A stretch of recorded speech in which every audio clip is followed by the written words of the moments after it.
നാശകരമായ കുഴിയിൽ നിന്നും കുഴഞ്ഞ ചേറ്റിൽ നിന്നും കരകയറ്റി.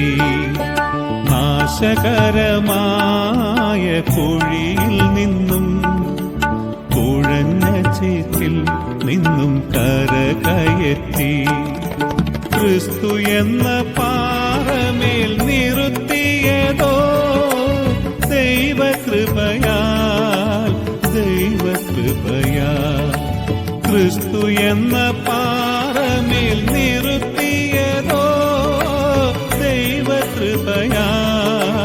ദൈവകൃപയാൽ. പറഞ്ഞു തീരാത്ത ദാനം നിമിത്തം